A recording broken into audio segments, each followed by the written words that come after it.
Averigüem, a veure. Quants diners tenim al banc? Bueno, el que hi ha que tindre és una cosa i el que tenim és això.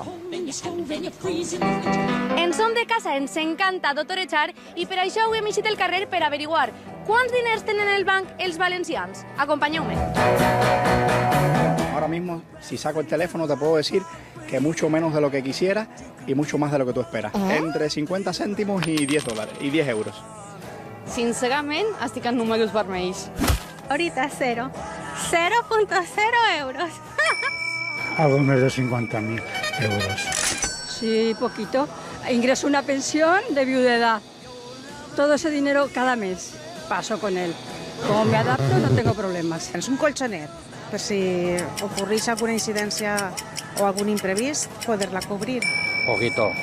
2.000 o 3.000 euros. A base de cada mes y poquito a poco, los jubilados, ya sabes.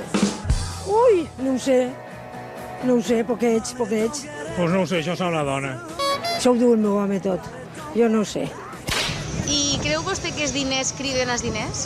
Sí, eso es un dicho que es realidad. El dinero llama dinero. És fàcil que sí, perquè això li suposa a ell que pot invertir en coses que li produeixen diners i altres que no tenen diners no poden fer aquestes operacions. Con lo cual, pues pensé que sí. Claro que el dinero llama al dinero, sí, pero el millonario. Si fuera Mancio Ortega, pues no sé. Jo soy pobre. Entre 5.000 y 10.000. Entre 6.000 y 7.000. Lo justo.